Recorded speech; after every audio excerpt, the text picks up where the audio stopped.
Good afternoon, folks. This is the Pen and Journal here. I am in my leather shop today. It's raining outside. I actually saw a couple of wet snowflakes. I had every intentions on sitting by the fire pit today and just doing some wood carving, but so I want to go over making a leather notebook, leather journal. This size, this is a pocket size. These are the ones that take the 3.5 by 5.5 notebooks. Great for your pocket. I sell a lot of these on my Etsy shop, so just kind of wanted to go over the process. And I'll show you some of the different kinds of leather, which this is, it's called rustic leather. I got it from Tandy. It's a more flexible, thinner leather. It comes this color. I don't dye this. This leather is not good for stamping. This is a leather stamp. It's my maker's mark. So what I do with these sometimes is I put an ink stamp. If you can see that oak leaf, I put an ink stamp on them. The ink is permanent. It's not going to come off. Just adds a nice little flair to it. Sometimes I don't put anything. This one is sewn with nylon, tan nylon thread, sewn by hand, and I'll get into that later on. I've also got an eyelet I put in there just because, you know, just adds a little touch to it. Don't always do it, but so this is a pocket notebook for the 3.5 by 5.5 notebooks. And I made this one yesterday. So when I decide to make them, you know, I usually make them out of vegetable tan leather, and this is vegetable tan leather, and you can see the difference. Vegetable tan leather, this is 3 to 4 ounce, and you can see it makes a good notebook. It's very durable. It's going to last forever. So you can dye this, and this is leather dye, and I'm gonna go over the process. So what I do is when I decide to, you know, make a notebook, and I found out early on that when you're cutting this out, that go ahead and cut a template. So I use a template, and this is the template I use. I've got these holes in there in case I want to make the Midori style. But this is the template for the 5.5 by 3.5 notebooks. So this is the notebook itself right here. And then I have these, which is the inside flaps that I sew in that the notebook slides into. And this is the template. This is the template for that. So, it's what I use. Sorry. But, so anyways, that's what I use. This is a template. And I've also got, when I make the large notebooks, I have a template that's bigger than this one. I've got templates for pretty much everything I make, like these EDC pocket organizers. It's just a faster way and a more accurate way to do your cutting. So what I do is once I make these, I've got over here, I've got a piece of leather. I'll show you right here. So this is my cutting table. That's a piece of vegetable tan leather right there. So what I do is I'll take this template here, and I'll use a scratch awl or a pencil. You can even use a pen. You can use an ink pen. But normally I use this scratch awl, as long as you can see the line. So once I mark it on the leather,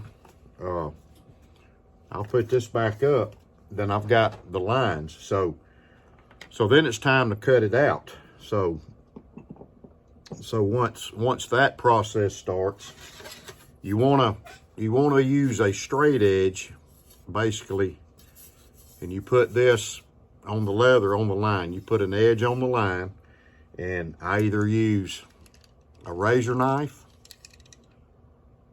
or sometimes I'll use this. This is a wheel. This works good as long as you got a sharp blade on it. This works good. Or you can use a pair of scissors. You can use a pair of these scissors. So there's different ways. There's different ways to cut your leather out, but you want to make sure you use a good edge, because you put your knife on that edge, it's going to be a straight.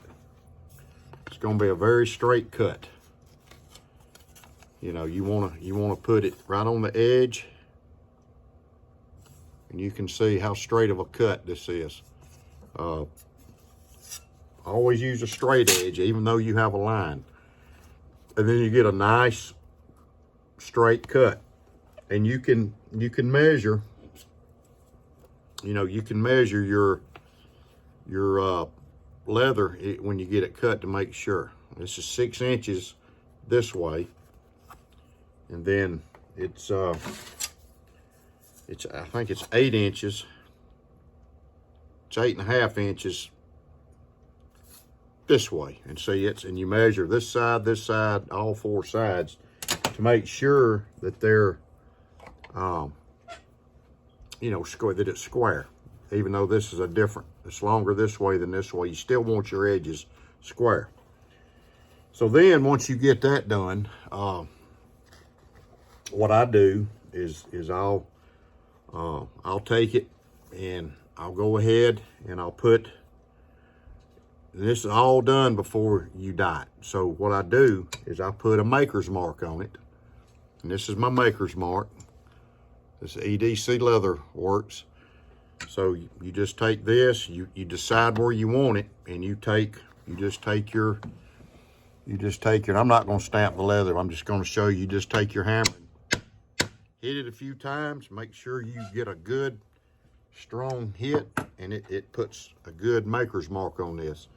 And you can stamp, you know, you can stamp whatever you want on here. I have a lot of stamps. You know, I got flowers and butterflies, flags, whatever. So you can stamp whatever you want on it. And you can also use the ink. If you don't want to stamp it, you can use the ink to put an ink stamp on it. But you do the ink stamp before you dye it, because once you do that, then you dye it, the ink is permanent on this leather. So stamping it, go ahead and get it stamped where you can lay it flat. You can lay it flat right here.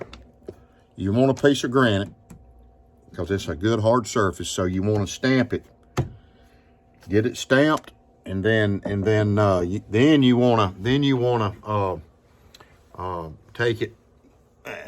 You want to take it and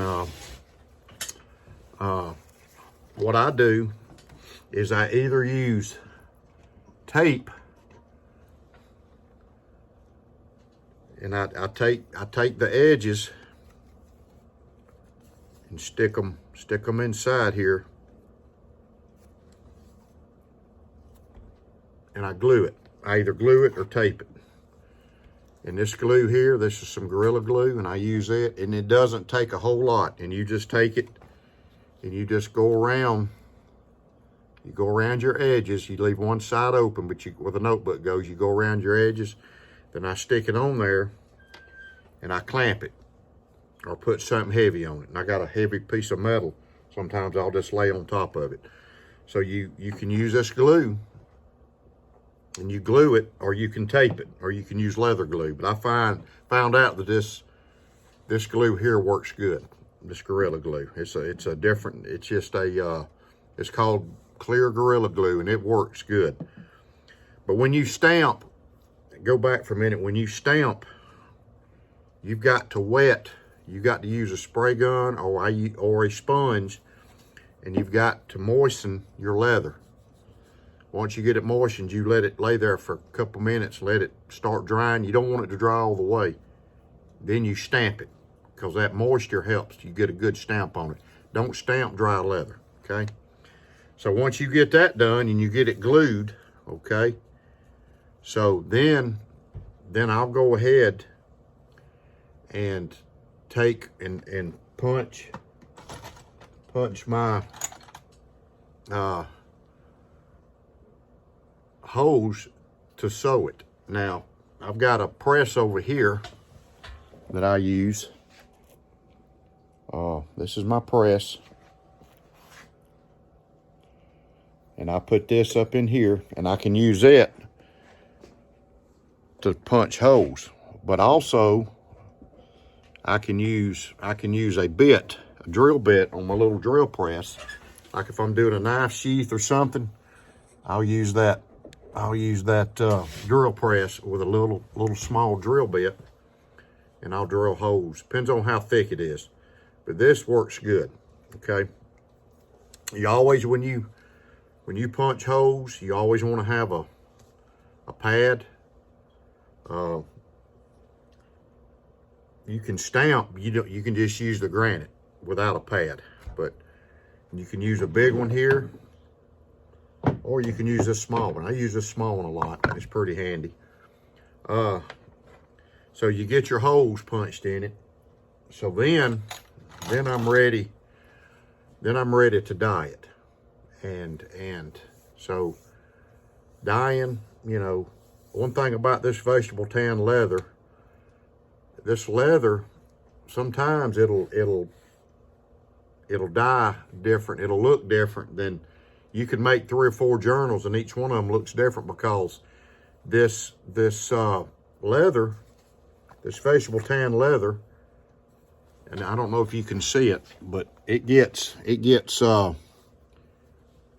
got scars and places where when a cow is out grazing or whatever, they scratch on barbed wire, they run into barbed wire, so they get little scratches, they get bit by bugs, and it actually puts a little scar in. So the dye on this isn't always uniform. It may have a little weird splotch in it because of that, but to me it makes it look like a unique piece. This one right here, this is the very first one I made, and it's made out of vegetable tan leather. And you can see I've got turkey tracks on it. This one is what this one's going to be, okay? So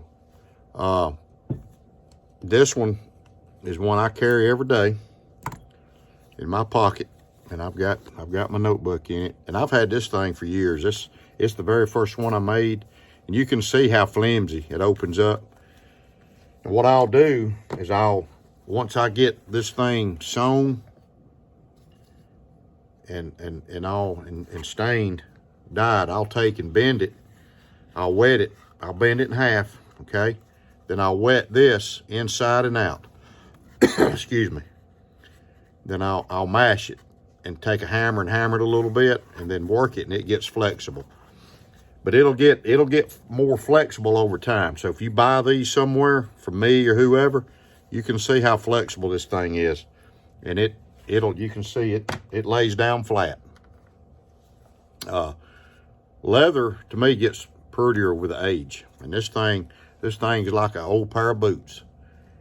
And it goes in my pocket. So and it's vegetable tanned. And you can get different weights of vegetable tan. You can get 3 ounce, 2 ounce, 3 ounce, 4 ounce, 5 ounce, all the way up where it's about that thick.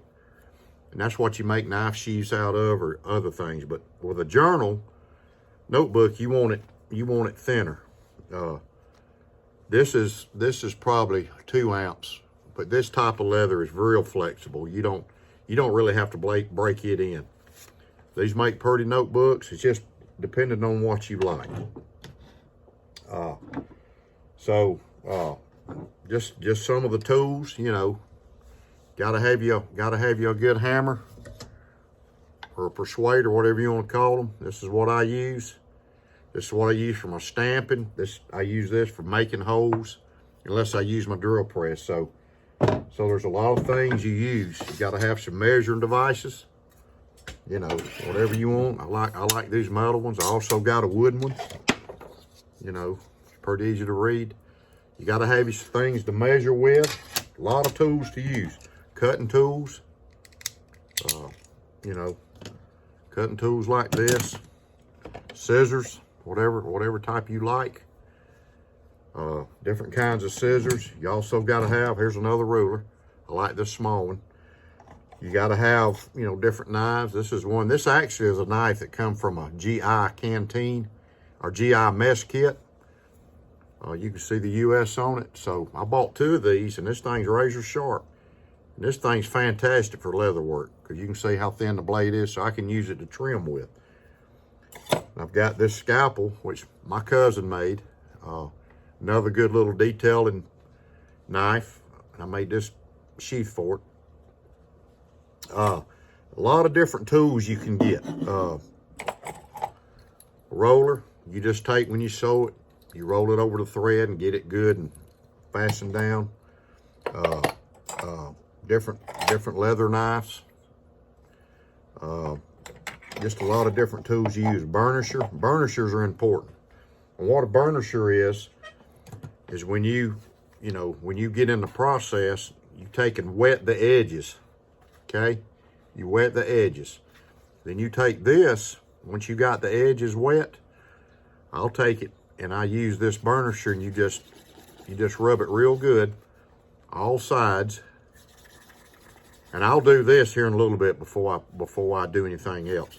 You get it burnished, and it finishes these sides up. Once I get it dyed and everything, then I'll put a little bit of leather, treatment on it, and then I'll burnish it again. You can also, with these edges, you can take a sanding stick, or you can just get some fine sandpaper.